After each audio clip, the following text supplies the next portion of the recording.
I'm not going to do a whole long show tonight, but I have to do this one because I got to I got to know. I got to know. I don't know how to deal with it. Do you know how to deal with it? How do you handle persecution?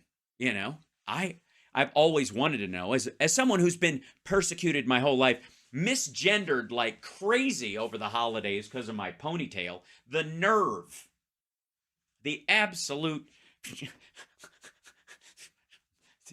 ma'am. Just because I have a broad shoulders and a narrow waist doesn't mean I'm, a gymnast lady. Point being, I'm sure we all are feeling persecuted every now and again. And so I think we all need a lesson. Now, I don't think we're going to listen to this whole stupid video because it's going to run aground early. And I also don't know who this fellow in prayer is over here. He's apparently a faithful Christian who is being persecuted by the radical left. And I'm glad he makes that distinction because, like Joe Biden makes the distinction between MAGA Republicans and Republicans, it's nice. It's very how should we put this? Frosty of you. It's very white of you. Very, very pale, very lacking in pigment of you to be that way, I think. Because I don't know if you and I qualify as radical left. I mean, anything to the left of Attila the Hun, I think, qualifies as radical to this dipshit. But we'll see. We'll see. Maybe not. Maybe we dodge. Well, let me say hello to a couple of people. Alex Tor. Why would you? The world is ending. We're in the hell of the tubes and the tubes of hell. There's no escaping. He was a former speechwriter for President Trump. Oh, that was easy then. Let's see. Grab them by the vulva. No, it sounds too Swedish. Grab them by the nani. No, he has real heart. He can't do Pacific Islander words at all. Grab them by the lady parts. Now that sounds like he gives a shit. Boy, I wish somebody would invent ChatGPT to get me out of this. And my good friend and former co-author Joshua Charles. Former co-author? So he co-wrote a book with you, and he's co-writing a book with a writer. Does that hurt? He is also a former White House speechwriter. Mm-hmm. Did he write God bless the United States? Yes. If you don't know, these guys are Trump speechwriters. They wrote nuggets like, when they gaze upon Yosemite. Yeah, that was him. That was Joshua. Joshua came up with that one. I'm fairly certain the other guy came up with... gave us Motown. Gave us that one. Gave us Motown. Gave us the Mustang. I mean, it's not their fault that, he doesn't deliver it. I don't read, obviously. Very well. I wonder which one of them wrote this one. We're going to be appointing very pro-crime judges. I don't know, but it was good. I mean, it's pithy. It gets right to the point. I understood it. And you know what? He fucking did it. Have you seen the judge that's handling his case in Florida? I mean, promises made. We're going to be appointing very pro-crime judges. Promises kept. And he is the co-author of Original Argument, the federal... Can these motherfuckers write a book by themselves? What's wrong with you? What is it? What is this, the codependent authors group? Jesus Christ. Pen to paper, asshole. What the hell? Bootstrap yourself. Tom Hartman has written 37,000 books longhand. And you assholes, it's like a men's group. Do you get in a circle and play a drum and talk about how you miss your testicles and then get 3 words on the page and then go have fucking Sonic? Federalist case for the Constitution, adapted for the 20th century, which is something we put out. I don't even know. Joshua, how long ago was that? It was 2000. Yeah, the Constitution was supposed to be... Wasn't Obama supposed to have destroyed it? He's way behind schedule. 2008? 9? 2011. That was over 12 really? years ago, Glenn. Wow. Oh, yeah. Crazy. Thanks. Yeah, it's crazy how none of the predictions in that work came true. It's like little signposts in your life, Glenn. All your books that just go, remember when I was full of shit about that for a year and a half? And then everyone stopped caring. And I moved on to being full of shit about this for a year and a half. And then I forgot even that I gave a fuck. And then the book just sits on the desk there. Some people think I'm still, I don't know. Yeah. Thank you again for the opportunity. It did a lot of things. Thank you. Yeah, it was great. It was a great book. It really changed the and it's because the title of it that really stood out. And I think we all, you guys heard it when he said it, right?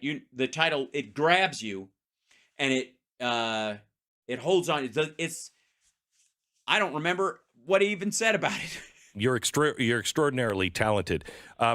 Well, obviously, he'd have to be your co-writer, and the sentences are all in the right direction. So, guys, tell me, and I guess, Alec, if you want to start, tell me about Persecuted from Within. Which, I gotta say, it sounds like you're kicking your own ass. Do you mind? Yeah, Persecuted from Within is a book that's really rooted in something that Josh and I were noticing, that if you're a good, faithful, traditional Catholic, even just a good, faithful, traditional Christian, all around you, you're under attack. People. How is that from within? Wouldn't that be from without? Wouldn't that be from... Is it other Christians that are giving you shit? Just saying. Why would that be from within? What do you mean? Within the country? Also, you do realize that was the whole Jesus thing, was like, you're gonna be persecuted for this belief system. I mean, the dude came up with his entire religious philosophy, or had it delivered onto earth, whatever your belief is, in the midst of Jews who wanted him dead because they thought that he was the wrong guy, and another guy would come along, and the Islamists who believe that he should be killed because nobody's coming, until they say the guy that they had before comes back. And so they have their second coming from the guy who lived a normal life, whatever. And when he comes back, but in that interim period, we're just going to kick your ass. Like that. If you've ever been to a Christian church, that's like, I got to say, that's 60% of the message most of the time. Don't like you. The state doesn't like you. And frankly, we saw in our own church. I don't like you. This young one's not worth the trouble. I don't like you either. We have the death sentence on 12 systems. Quick, let me buy you a drink. I'll be careful. You'll be dead. No blasters. No blasters. I'm sorry. That's what happens to my brain. One word. Off I go. A lot of people in our church don't like us.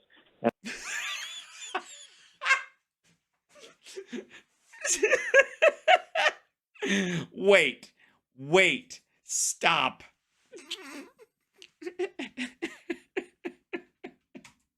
Quit it. You did not? State doesn't like you, and frankly, we saw in our own church, a lot of people in our church don't like us.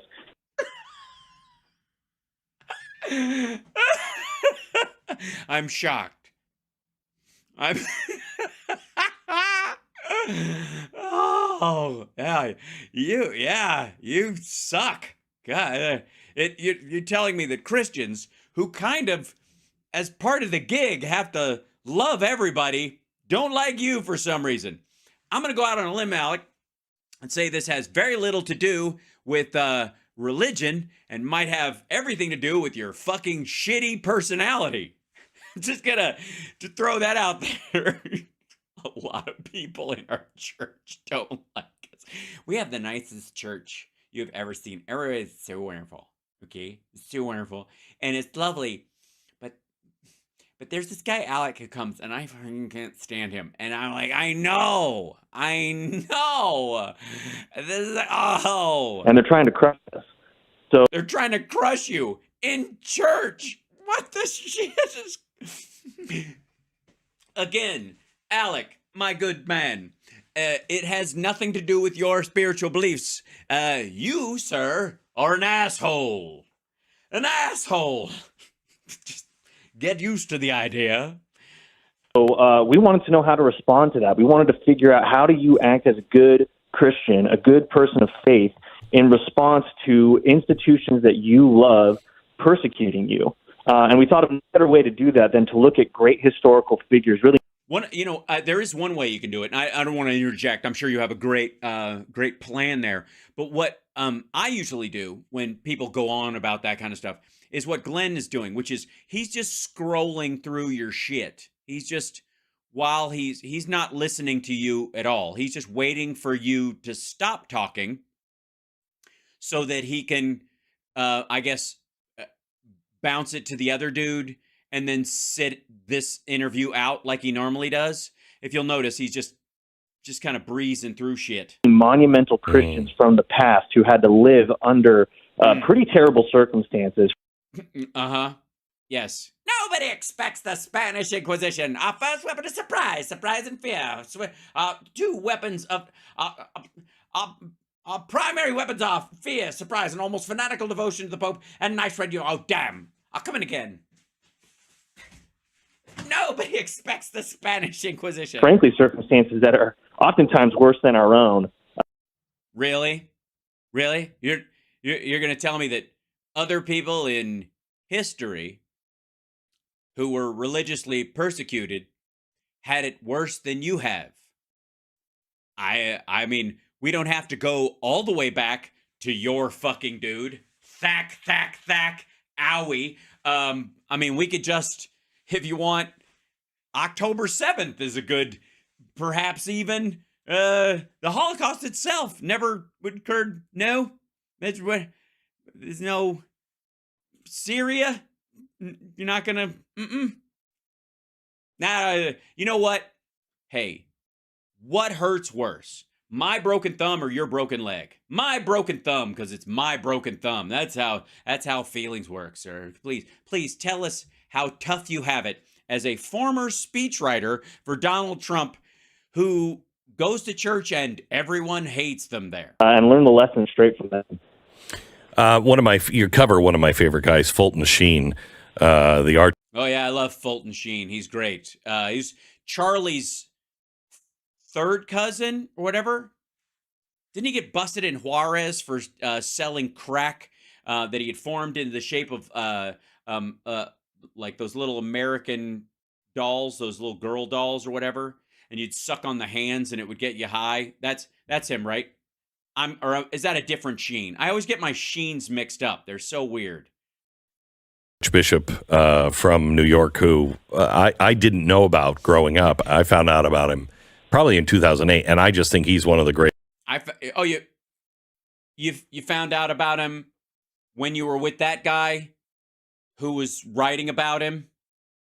I wonder how how you could have even how'd it come up? Greatest guys ever. I don't think of him as persecuted, but he's a part of the book. How do you look at him? Yeah, he's rich and kind of an asshole, and so is that what it is? Just rich assholes think that they're persecuted? Because Glenn does, and he's a rich asshole. Maybe that's it. And what did you learn from him? Your excuse me, presumes facts, not in evidence. The very idea that these guys have anything to learn is in its own way persecution from within. Well, he was persecuted in a way that was a little hidden. What happened with him? Oh, that's the worst, isn't it? Oh yeah, hidden persecution. That's when it's really bad. You know what I mean? Oh, you know what I mean? Like it's. The really good persecution is out in public, where people can see it and you can get persecution points and get your little persecution yogurt card punched every time you're persecuted. If I get castigated for my faith in public a fifth time, I get a free yogurt cup. Hidden the fuck up. Him was that his cardinal at the time, it was just this interpersonal dispute. Oh no. Wait a minute. Tell me the story. If you will, there was an interpersonal dispute between a bishop and his cardinal. Moon River. I'm sorry, I'm just not familiar with that ever happening before in history. Where's Dick? Hi, Dick. Do we like Dick? Yes. What? Bishop Sheen was in charge of distributing charity to the poor, and Spellman gave him a bunch of dry milk from the government that he got for free to distribute to the poor. And when Spellman asked Sheen to pay for it, and Sheen said no. So you think it's a small matter, but it sounds kind of petty.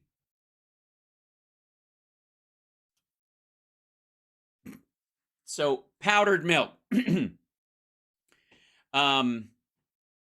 God damn it. Now I got to go listen to Lake Wobegon again. Does anybody know the powdered milk reference? I know you guys have to. There have to be somebody in our chat room smells like patchouli and knows exactly what I'm talking about. Hi, Chris. Yeah. Let me, if I may. Yeah, Garrison Keillor, right. Let's see. I'm going to try and find it.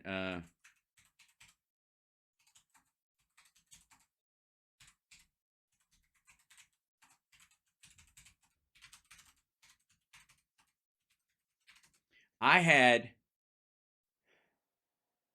Yeah, where is it? Oh, it's so good. Yeah, there it is. Holy shit. I had this shirt. I used to wear it in high school. Now I got to get another one. God damn it. All because of these idiots. I'll show you. This is powder milk biscuits. That's right. There you go, Schmoopy. Heavens, they're tasty. Has your family tried them? Right. That was from Lake Wobegon days. And by the way, the joke being, if you're not familiar with the process, if you tried to make biscuits with powdered milk, they would be like hockey pucks. They would be like concrete. Yeah.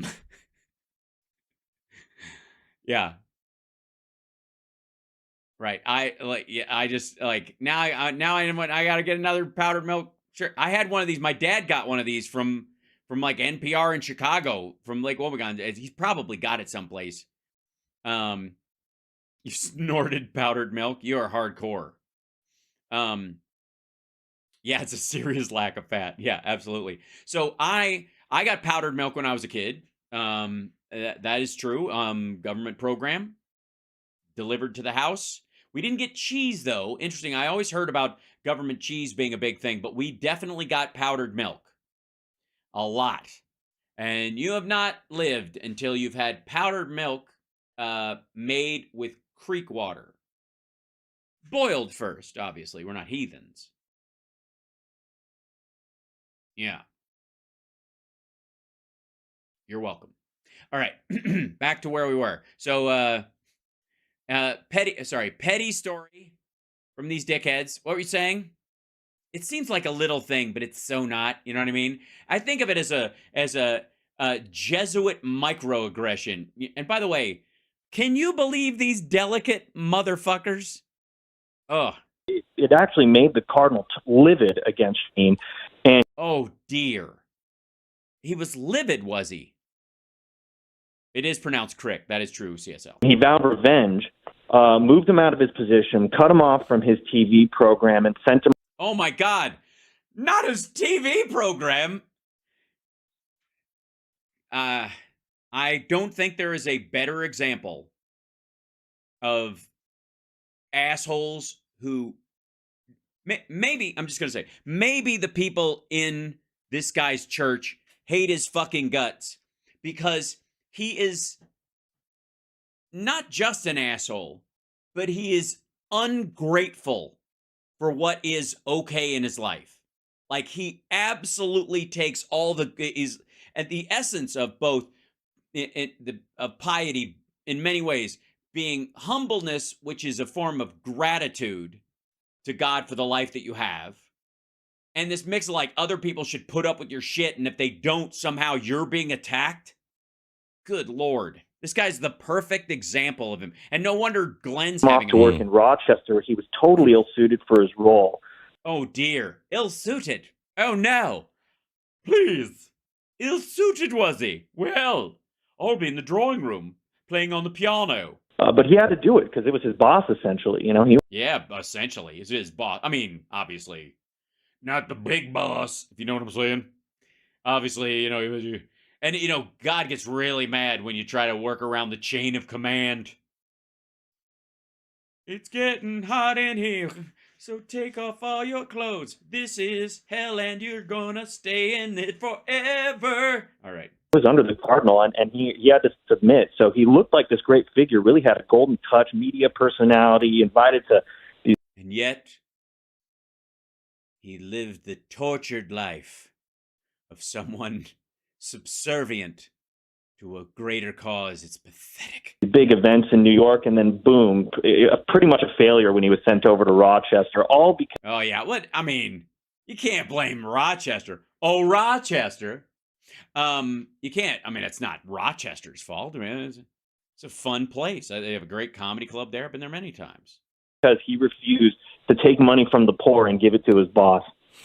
You know... What the fuck are you talking about? They're not selling the powdered milk, you fuck. All right. It took him this long in this story to get to the point where he actually doesn't understand how charity works. Motherfucker, people aren't paying him for the shit they're getting from the hunger program. They just get it. It's the parishioners in his church that pay for it. And he was running one of the richest churches there, and they had to distribute the shit. And he wanted more of it because he was using it to build his media cred by handing out all this shit. And the guy was like, look, if you want to get in front of the line, you got to make a bigger donation to the bigger church because we're housing all this shit and we're trying to move it all around and make sure there's enough for everybody. And you want an extra helping of it, you got to fucking tie to the bigger church or we're not going to do it. And he's like, but you don't understand. My rich Upper West Side Manhattan church, that's for our building fund.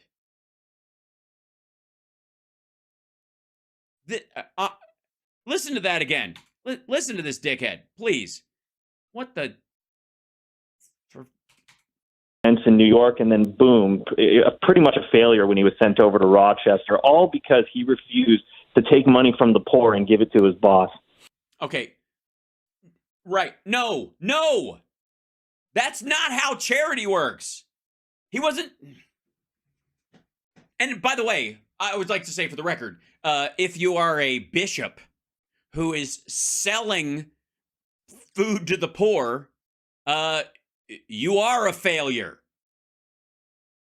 That's the very definition of failing at charity. It hurts. It's very painful. Lord, reach down into my noggin and just pinch the little place with your blessed hand. Can you touch it with the tip of a lit finger like E.T.? Just go, ouch, and make it feel better. Because, Lord, I'm afflicted with a great stupidity that is not my own, but has been foisted upon me by your followers. And so you owe me. Think of it as like when you return a bottle for the nickel. That's what I'm talking about. Joshua, you're having this persecution. A lot of people are questioning the way their churches are behaving. Yes. Assholes. Because we're in a time of great change, and I think... Yeah, and remember that time when there was no great change? When there was no big changes? Remember that time in America where nothing was really changing? Remember that? Remember that week in 1997, I think it was? Changes, turn and face the strain. Changes. Fuck off all of you religious zealots. All right. Most of our churches have gotten fat and sassy and... Well, I'm not here to yuck anybody's yum, but I think more than one person in my congregation here, if you say, got a little chubby themselves, if you know what I'm saying. Fat and sassy? Are too timid to take on the real... Yeah, because that's what, when I think of fat and sassy, I think also of timid. Nothing's worse than a fat and sassy, timid person.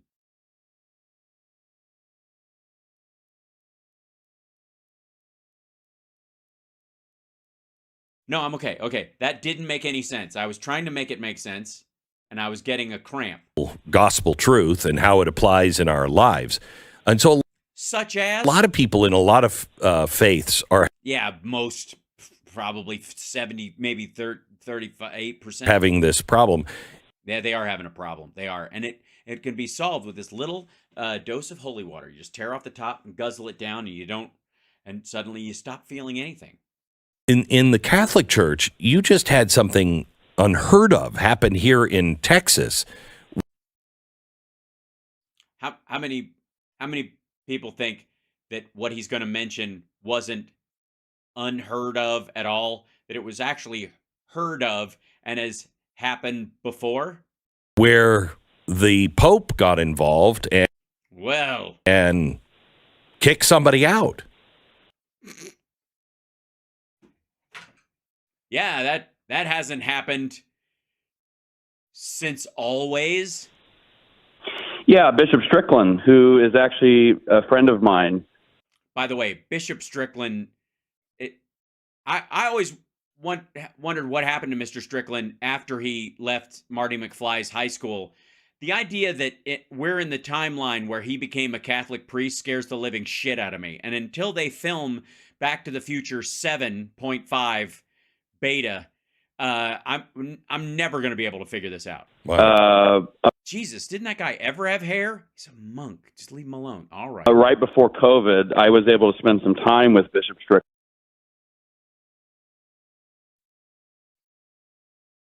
Good for you. In what we Catholics call Eucharistic adoration, where we pray. Tell me more. Before what we believe is the body, blood, soul, and divinity of our Lord in the Eucharist. And we did that for what's called a holy hour. And I'll just say the bishop's the real deal. We went to dinner. He wears his garments everywhere he goes. Yeah, a lot of them do. A lot of the bishops do. Almost all of them.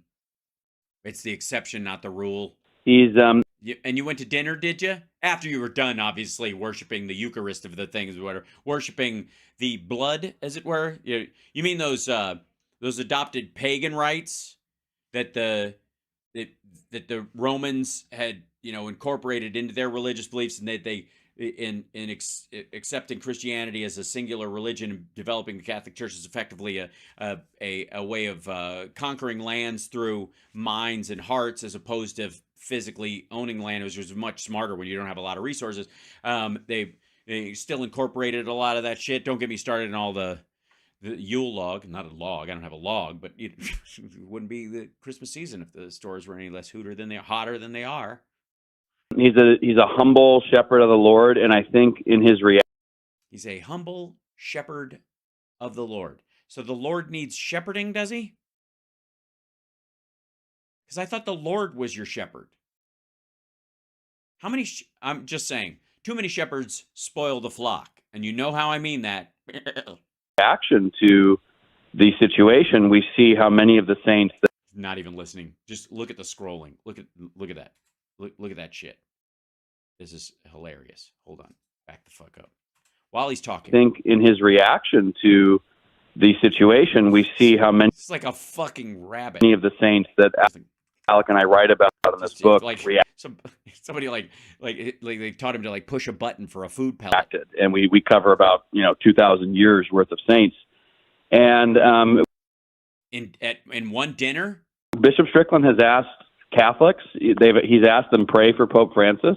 He's asked them to not engage in reviling, but he's also spoken the truth about some of the issues that are going on in the church. And frankly, that's the sort of behavior that many of the saints engaged in this book. One that comes to mind is St. Athanasius, who was a great bishop of Alexandria. He was reviled and booted from his diocese multiple times. He was exiled 5 times from Alexandria. And he never got the hint.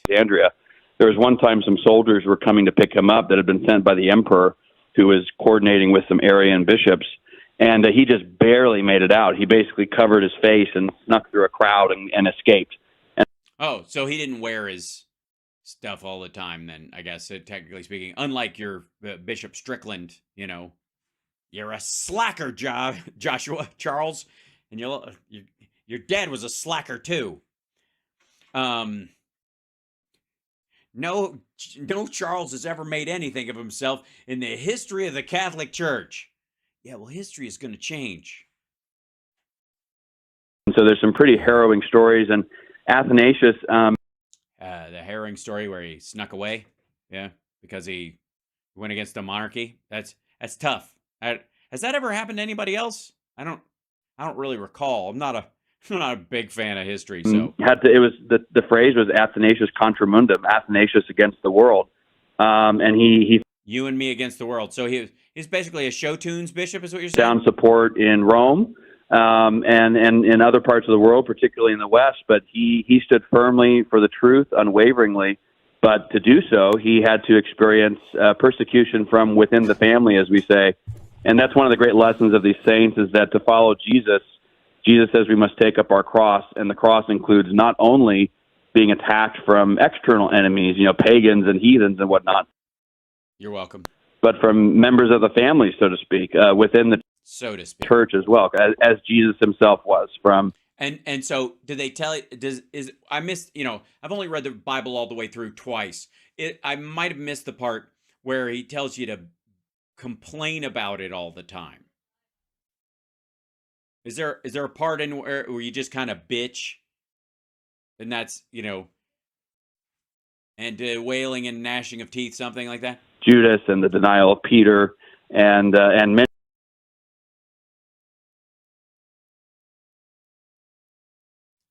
Why do I waste my time with these fools? Why? Say that again. Jesus himself was from Judas and the denial of Peter and many of the problems that the apostles addressed. Peter's denials. Jesus and Judas didn't deny Peter.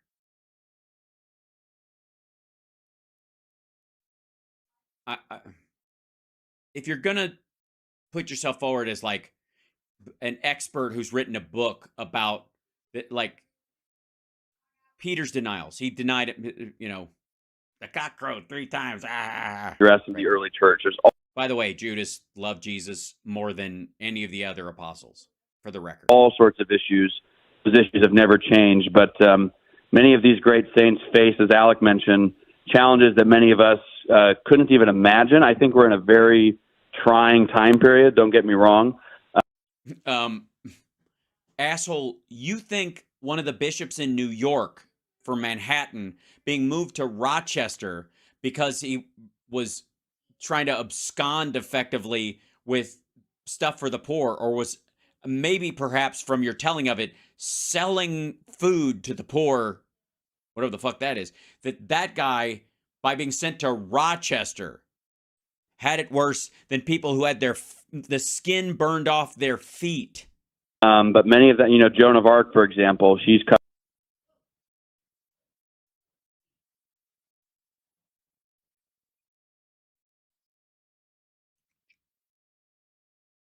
Joan of Arc, covered in this book. She was a lay woman, and she. Well, I don't want to talk out of school, but I heard the same thing. He was killed. she was. Really? I'm not familiar with that story. So you wrote it down, did you? Unjustly brought to a trial. Her canonical rights to appeal to the Pope, for example, were denied. And as a result, she was executed. But she went to her execution faithful, praying to God, and she remained Catholic. And so... she also remained dead a lot earlier. She had a horse as well. I would have just said, there's a little bit of like, Lord, I held fast to my faith in the face of the torture. When they came for me, I stood fast and I held in your word, and I said, I will not denounce you. And now I'm dead. Thanks a lot. Like, asshole, your horse was right there. I even made the fucking thing go just right at the right time. I was like, Get on the. I can't tell you to get on the fucking. Get on the fucking horse. The horse is right there. What am I supposed to do? I sent you a horse. Yeah, the horse. Get on the horse. You were looking at them. You could have kicked their asses. You had a sword. They had curvy arrows. Even I would have made them not hit you. Just get on the fucking horse. No. That's the great story of these saints, is that they do things that are quite literally otherworldly. And no, they don't. They do things that are quite literally of this world for the reward or the standard beyond a single life. It's the fact that they're not magical is what makes what they did magical. That's the fucking point. I think that's what was so inspiring. It's like either this Christianity thing is a complete fraud, or it's otherworldly, and it actually gives its followers. Yeah, I would read Thomas Jefferson. He's kind of in the middle of it. You know, he's kind of straddling the fence there, buddy. Something that they could never give themselves, and that's this peace, and that's this sense of fortitude in the face of extraordinary persecution. And the saints, by engaging in this, by suffering it, they find the humility that ultimately takes us to heaven, frankly. So I was just talking to Megyn Kelly, and I just saw God, and it's Megyn Kelly in a gold lame gown. When her eyes are done just right, I'm like, there is a God.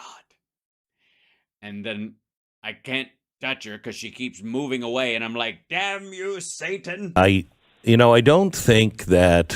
Very much. I could be wrong. That's the side of the coin when I flip it always comes up with you. So, you know. But I don't think that you guys wrote this because of the. You're a bunch of big weenies because you're weak snowflake assholes with terrible personalities, and you, instead of dealing with your own social shortcomings, you outsource it to religion and your fellow man. The persecution that's going on right now. Oh, it's terrible. It's terrible. The persecution. They're being persecuted, basically. Feeling that you're thinking that it's going to get much, much worse. Absolutely. Before it gets much, much better, and then gets much, much worse again. But that's just revelations. What do I know? Could be wrong, and I'd love to hear your opinion on that. I think so. Yeah. Yeah. Yeah, definitely. So totally, it's going to get. It has to get a lot worse. I mean, it can't get much better.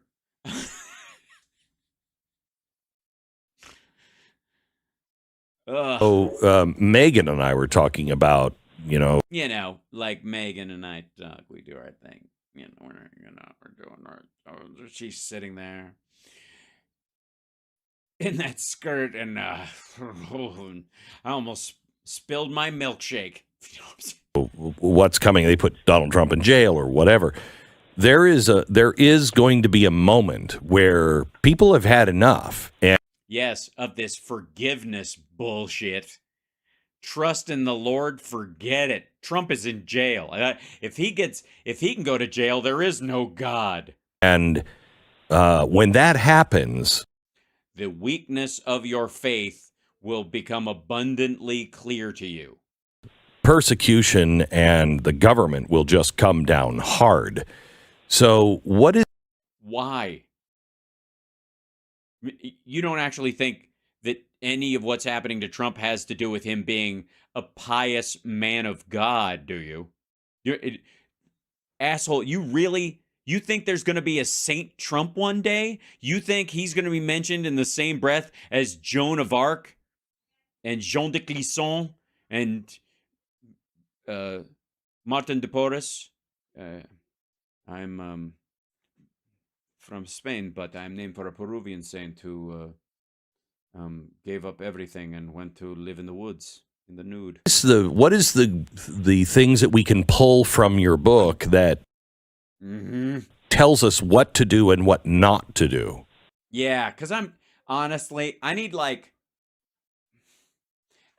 need if you could write it out in kind of a sermon, maybe, make it exciting, put it on a mount or something, and in it, have a list of things about how I should behave in it, because I really don't know. And then, I don't know, maybe some commandments for the really basic stuff. I just wish there was something with that. You know what I mean? I think when we're facing, a lot of institutions turning against us, perhaps most terrifyingly our government here in America, because Yeah, are they? The government's turning against you?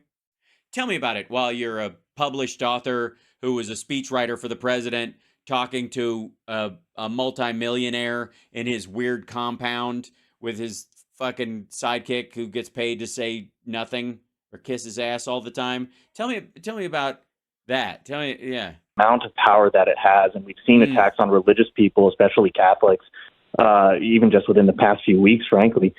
It's holding on to the truth, especially the truth of our faith, matters more than anything else.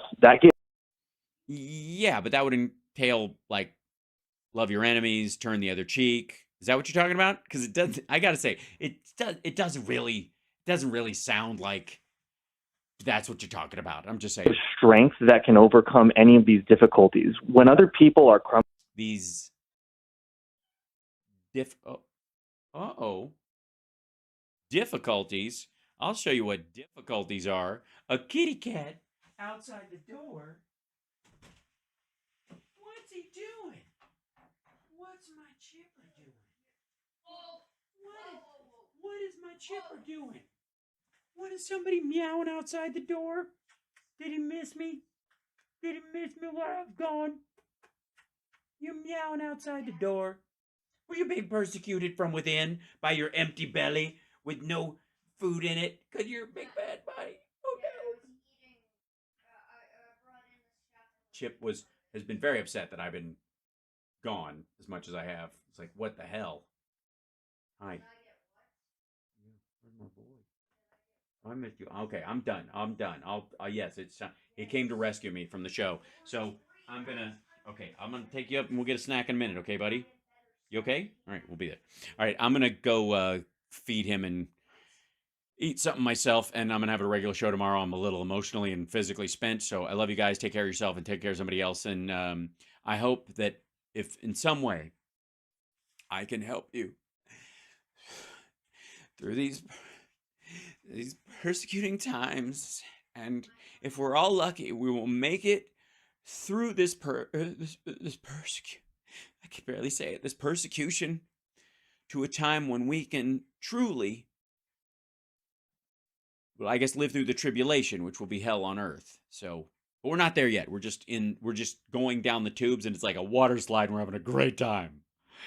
Oh, the joy. Until next time, take care of yourself and take care of the kidney.